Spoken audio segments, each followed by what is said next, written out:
Hola, ¿qué tal amigos? ¿Cómo están? Y sean bienvenidos un día más a este hermoso canal. Soy Night Dixon y el de hoy repasaremos porque bastantes personas dijeron que tenía que hablar de este personaje. Entity 303 o Entidad 330. ¿Recuerdan que antes hablé de los errores de programación? Pues este realmente se consideró un verdadero error de programación en las últimas actualizaciones de Minecraft.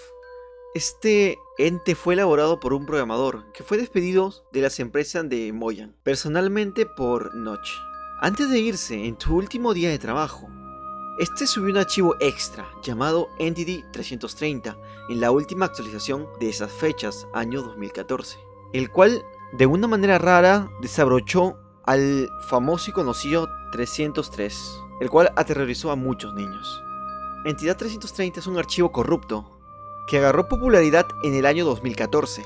Este ente o ser es omnipotente, omnipresente, tiene voluntad infinita, altera el juego a voluntad, mueve objetos, interactúa con los jugadores que jueguen en internet o en LAN en sus propios hogares.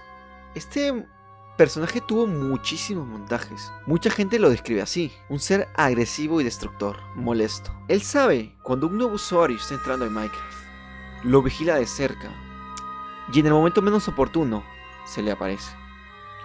Mucha gente en el 2014 dejó de jugar Minecraft por tenerle miedo a este ser.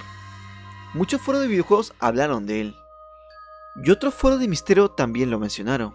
Existe una historia que lo relaciona directamente a él, a Entidad 330, y esta es: comienza y nos habla de Herobrine, que es un minero perdido en Minecraft, que funciona como un espíritu. En realidad, él solo nos observa de manera misteriosa, sí, pero nunca interfiere con el juego. Nunca nos habla, quizás porque somos de un mundo distinto a él. En realidad, lo que él nos pide es ayuda, pues al parecer un mal mayor se avecina en Minecraft. Y advierte que muchos seres morirán. Es así porque Entidad 330 es muy temido. Dime, ¿acaso tú conocías a Entidad 330? ¿Lo habías visto con anterioridad? Si es así, déjame tu like y suscríbete para más contenido así. De igual manera, espero que estés pasando una bonita semana, ya que la temporada de Halloween pues se avecina. Un besito para todos, soy Night Dixon. Si te gustó el contenido, un likeazo siempre viene bien, así que bye bye.